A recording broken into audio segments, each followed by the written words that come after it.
Bismillahirrahmanirrahim. Assalamualaikum warahmatullahi wabarakatuh. Sobahul khair ya tulab wa talibat as-sabi'. Semoga kita semua selalu dalam keadaan sehat. Amin amin ya rabbal alamin. Minggu ini kita akan melanjutkan pembelajaran masih di bab 1 tentang ta'rif bin nafsi wabil amilina fil madrasah, memperkenalkan diri dan apa saja kegiatan yang ada di sekolah. Sekarang kita belajar tentang fahmut tarokib, artinya susunan gramatikal, ya. Jadi fahmut tarokib di bab 1 ini kita akan mempelajari tentang ad-domairu al-munfasil lil mufrad. Jadi domir ini ad-domair ini artinya domir atau kata ganti. Kata ganti al-munfasil terpisah, lil mufrad untuk mufrad, sesuatu yang sendiri, tunggal, ya. Jadi kata ganti tunggal. Ibu bacakan ya. 1. Dalam pembelajaran bahasa Arab kita akan menemukan penggunaan istilah mufrad. Mufrad ini artinya satu, tunggal. Terus ada lagi istilah musanna, artinya dua orang, dua pulpen, pokoknya kata dua lah. Terus ada lagi jamak. Jamak itu lebih dari 2, bisa 3, bisa 4, banyak lah kalau jamak. Ketiga istilah tersebut merupakan pembagian kata dilihat dari sisi bilangan atau adad. Jadi di sini mufrad, tasniyah, jamak adalah pembagian kata dilihat dari sisi adad atau bilangan. Kedua, domir dalam bahasa Indonesia kata ganti seperti saya, kamu, kita, dia, mereka, atau di bahasa Inggris sering disebut pronoun seperti I, you, he, she, it, they, and we. Ya, domir itu kalau domir dalam bahasa Indonesia kata ganti saya, kamu. Kalau saya, kamu berarti domirnya saya itu satu kan, mufrad. Kamu juga misalnya mufrad. Kalau kamu berdua berarti musanna. Kalau mereka berarti banyak, jamak. Kita juga banyak gitu. Yang ketiga, domir atau kata ganti adalah kata yang menggantikan atau mewakili penyebutan sesuatu atau seseorang. Jadi bukan hanya orang tapi benda juga, maupun sekelompok benda, ya. Domir dalam bahasa Arab dilihat dari sisi bilangan atau adad terdapat 3 macam, yaitu ada domir mufrad, kata ganti tunggal, ada domir musanna, kata ganti 2, dan ada domir jamak, kata ganti banyak. Dalam pelajaran ini kita hanya akan dikenalkan dengan domir mufrad, ya. Jadi yang tergolong dalam domir mufrad itu ada apa aja yang sudah kita pelajari sebelumnya sebenarnya, ya. Seperti ana adalah kata ganti orang pertama, saya, tunggal. Jadi ana ini kalian juga sudah mempelajari bisa untuk mudzakkar dan muannas. Jadi kata ganti ana, kata ganti orang pertama tunggal, bisa untuk laki-laki dan bisa digunakan untuk perempuan. Ya, ibu juga pernah bilang orang pertama ini tidak tetap, tergantung dari sudut pandangnya. Bisa jadi ibu merasa ibu orang pertama karena ibu yang berbicara, bisa jadi yang kamu anggap orang kedua, dia juga dari sisi pandang dia menjadi orang pertama. Jadi dari sisi pandang masing-masing kita adalah orang pertama yang berbicara. Kemudian ada anta. Anta ini adalah kata ganti orang kedua, kamu yang diajak bicara. Dan anta ini digunakan untuk mudzakkar atau laki-laki. Yang ketiga anti. Anti adalah kata ganti orang kedua tunggal, ya. untuk muannas. Anti dan anta sama artinya kamu, tapi anta untuk muzakkar, anti untuk muannas. Ada lagi huwa. Huwa adalah kata ganti orang pertama tunggal. Bukan orang pertama, ini salah ketik, kata ganti orang ketiga yang sedang dibicarakan. Jadi di buku kalian kalau tulisannya masih salah itu bisa diganti ya. Jadi huwa adalah kata ganti orang ketiga tunggal.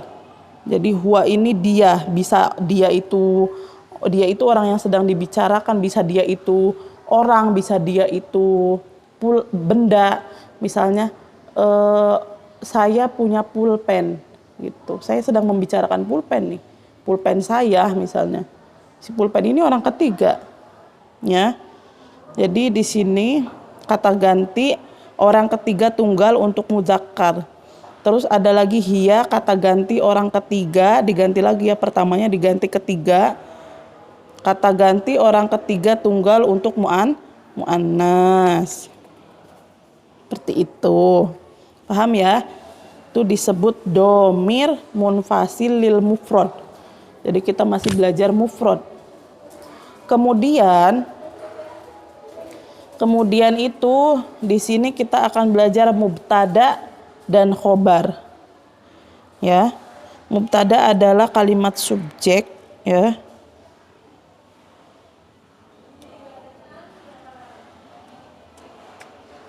Misalnya nih, kayak di sini misalnya domir, kita jadikan domir yang sudah kita ketahui sebagai mubtada. Anak, saya, tilmizun atau tilmizatun. Saya seorang murid gitu. Jadi anaknya mubtada, tilmizunnya khobar. Kayak kalau kalian mungkin sudah belajar memaknai kitab, pasti suka ada ana utawi. Nah, utawi ini mubtada. Ana utawi insun atau utawi saya iku tilmizun murid gitu. Ya, anta tilmizun, kamu laki-laki seorang murid. Anti tilmizatun, kamu perempuan seorang murid. Huwa, dia laki-laki, tilmizun, seorang murid. Hiya, dia perempuan, tilmizatun, seorang murid perempuan. Jadi juga di sini harus sinkron. Anak ini bisa dipakai untuk muzakkar, muannas, tergantung orangnya. Kalau anta pasti dia untuk muzakkar, makanya tilmizun. Jadi nggak boleh anta tilmizatun, itu nggak boleh. Kalau anti harus tilmizatun, nggak boleh anti tilmizun. Ya, huwa harus tilmizun, bukan tilmizatun, karena huwa muzakkar, hiya muannas. Itu. Jadi contoh-contoh di kalimat di atas merupakan kalimat sederhana dengan pola mubtada dan khobar. Mubtada adalah pokok kalimat subjek, khobar adalah yang menyempurnakan makna mubtada. Yang menduduki jabatan mubtada pada contoh-contoh di atas adalah isim domir, kata ganti, mufrad. Kolom kedua, khobarnya juga terdiri dari isim mufrad juga. Kolom ketiga, jadi kalau mubtadanya mufrad, khobarnya mufrad. Antara mubtada dan khobar harus sesuai dari sisi jenis kata. Jadi mubtadanya harus sesuai yang tadi ibu bilang. Misalnya katanya muzakkar, mubtadanya muzakkar, berarti khobarnya harus muzakkar. Mubtadanya muannas, khobarnya juga harus muannas.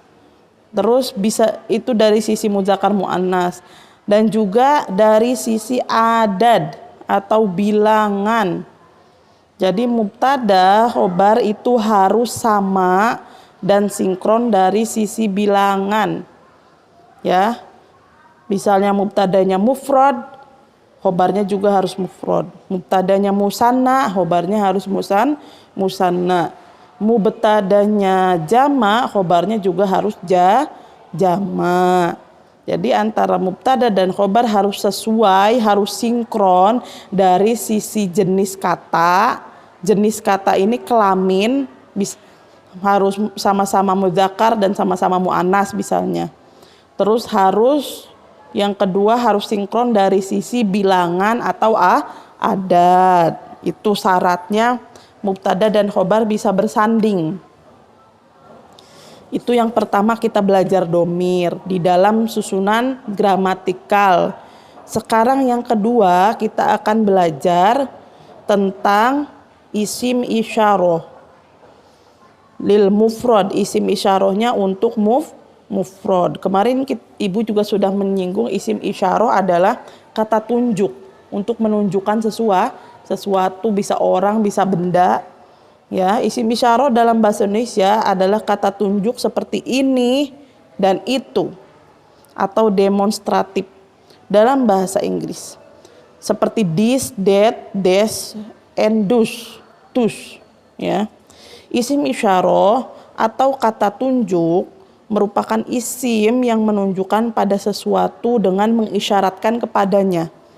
Ya, kalau kita nunjukkan mengisyaratkan itu atau ini. Gitu. Isim isyarah dilihat dari jenisnya ada dua macam, yaitu ada yang muzakkar laki-laki dan yang muannas perempuan. Dilihat dari sisi adat atau bilangan terdapat tiga macam juga, yaitu isim isyarah mufrad, isim isyarah musanna, dan isim isyarah jama. Sama berarti seperti isim domir. Tapi dalam pelajaran kali ini, dalam pelajaran kelas 7 ini kita hanya akan mempelajari isim isyarah yang mufrad terlebih dahulu supaya tidak terlalu sulit. Jadi karena kalian masih baru, kita akan belajar isim isyarah yang mufrad terlebih dahulu. Nah, yang tergolong kepada isim isyarah yang mufrad dalam bahasa Arab adalah satu atau hadza, artinya ini. Hadza adalah isim isyarah atau kata ganti tunjuk tunggal untuk benda muzakkar yang dekat. Nggak harus benda, bisa juga orang. Misalnya kalau kalian bilang, kalian bawa buku, kalian bilang hadza kitabun. Ya, hadza ini isim isyarah kata ganti tunjuk tunggal muzakkar. Jadi kita harus menunjukkan sesuatu yang lafadznya juga muzakkar. Kitabun ini buku, muzakkar enggak? Kitabun ini muzakkar ya, karena kitabun ini tidak ada tamar butohnya, jadi muzakkar. Ini buku. Terus kalau kita mau nunjukin orang gimana? Misalnya yang muzakkar nama laki-laki muzakkar misalnya Ahmad. Hadza Ahmadu. Ini Ahmad. Ini Ahmad berarti ini. Hadza ini kata tunjuk tunggal untuk laki-laki, yang ditunjuk pun harus katanya itu muzakkar. Ahmad ini sudah muzakkar, berarti hadza Ahmad atau hadza kitabun itu sudah benar gitu. Terus yang kedua ada zalika. Zalika ini kata ganti tunjuk tunggal untuk benda muzakkar tapi jauh. Misalnya kalian mau menunjuk teman kalian yang jauh, zalika Muhammadun, itu Muhammad. Jadi Muhammadnya jauh. Terus zalika ini kata tunjuk untuk laki-laki. Muhammad itu laki-laki, ya. Terus yang ketiga ada hazihi. Hazihi ini isim isyarah kata ganti tunjuk tunggal untuk benda muannas yang dekat. Misalnya kalian mau menunjukkan apa yang dekat? Misalnya kalian mau menunjukkan kata benda muannas misalnya apa? Papan tulis. Bahasa Arabnya papan tulis apa? Saburotun. Misalnya papan tulisnya dekat. Kalian begini menunjukkan papan tulis. Hadhihi saburotun. Ini papan tulis. Hadhihi saburotun. Ini papan tulis. Ada lagi hadhihi mimsahatun. Ini penghapus. Gitu. Atau hadhihi thalibatun, ini murid perempuan. Yang ketiga ada tilka. Tilka ini kata ganti tunggal untuk muannas tapi yang jauh. Misalnya tilka thalibatun, itu murid perempuan. Gitu. Paham ya? Jadi sama-sama muannas tapi Kalau hadhihi itu dekat, hadza itu dekat misalnya. Zalika dan tilka itu jauh. Hadza dan zalika untuk muzakkar, hadhihi dan tilka untuk muannas. Kemudian mubtada bisa juga membuat mubtada dan khobar dari isim isyarah. Isim isyarahnya itu menjadi mubtada. Ya. Contohnya hadza tilmizun. Hadza ini mubtada, tilmizunnya khobar.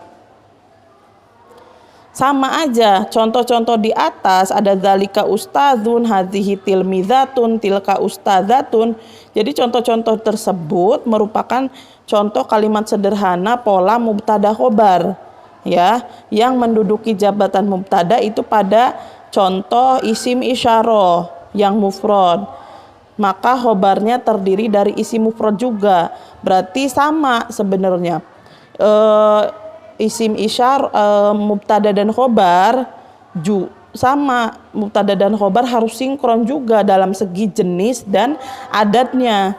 Jenisnya misalnya muzakkar muannas, hadza muzakkar, berarti harus tilmizun. Nggak boleh hadza tilmizatun gitu.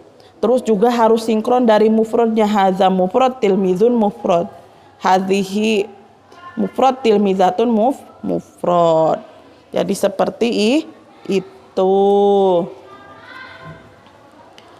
Kemudian yang ketiga ada domir muttasil lil mufrad. Tadi domir munfasil yaitu domir yang terpisah untuk mufrad, sekarang domir muttasil lil mufrad. Jadi kata ganti tunggal sambung. Ya, sebenarnya kalian udah pelajari kata ganti tunggal sambung. Yang ini yang menyambung. Seperti yang kemarin kata ganti ana adalah ya. Ya ini adalah kata ganti tunggal sambung. Jadi kata ganti dari ana tapi menyambung. Kayak ismun plus ana menjadi ismi. Jadi iya ini yang menggantikan kata ana adalah domir kata ganti tunggal sambung. Ismun plus anta jadi ismuka. Ka ini domir mutasilil mufrad, kata ganti tunggal sambung mufrad. Ismun anti menjadi ismuki. Kitabun ana menjadi kitabi. Kitabun anta menjadi kitabuka. Kitabun anti menjadi kitabuki. Jadi kata ganti ana adalah ya, kata ganti ta adalah ka, kata ganti ti adalah ki. Itu kata ganti sambung. Terus ada lagi ismun plus huwa jadi ismuhu, ismun plus hiya jadi ismuha. Ini kita sudah pelajari ya, kalian sudah tahu. Jadi namanya adalah kata ganti tunggal sambung atau domir muttasil lil mufrad. Kalau tadi ana, anta, anti, huwa, hiya itu domir munfasil lil mufrad, kata ganti pisah mufrad. Kalau tadi kata ganti tunggal pisah, kalau ini kata ganti tunggal sambung. Ya, kalian sudah tahu semua nih, ada contohnya. Ana, anta, anti, huwa, hiya adalah kata ganti bentuk tunggal mufrad yang berdiri sendiri. Jadi dia berdiri sendiri, tidak butuh disambung. Munfasil, terpisah. Terus kalau iya, ka, ki, hu, ha adalah kata ganti bentuk tunggal mufrad yang bersambung. Jadi dia tidak mampu berdiri sendiri. Gitu. Dengan kata lain sering disebut domir mutasil atau domir yang menempel karena dia tidak dapat berdiri sendiri. Contohnya bisa dilihat ada ismi, ismuka, ismuki, ismuhu, ismuha. Ahun, akhi, ahuka, ahuki, ahuhu, ahuha. Ukhtun, ukhti, ukhtuka, ukhtuki, ukhtuhu, ukhtuha. Sodikun, sodiki, sodikuka, sodikuki, sodikuhu, sodikuha. Ustadzun, ustadzi, ustadzuka, ustadzuki, ustadzuhu, ustadzuha. Jadi untuk hari ini cukup kita mempelajari susunan gramatikal ada 3. Yang pertama adalah domir munfasil lil mufrad. Jadi domir atau kata ganti yang terpisah tunggal. Ya. Yang kedua kita belajar isim isyarah. Ya. Isim isyarah. Terus kita juga belajar di dalam isim isyarah dan domir munfasil lil mufrad ada mubtada khobar. Terus kita juga yang ketiga belajar domir muttasil lil mufrad, yaitu domir atau kata ganti tunggal sambung. Jadi kita belajar banyak. Setelah disimpulkan kita belajar domir munfasil lil mufrad, belajar isim isyarah, belajar mubtada khobar, dan juga kita belajar tentang domir domir muttasil lil mufrad atau kata ganti tunggal sambung. Cukup sekian untuk hari ini. Semoga bermanfaat. Wassalamualaikum warahmatullahi wabarakatuh.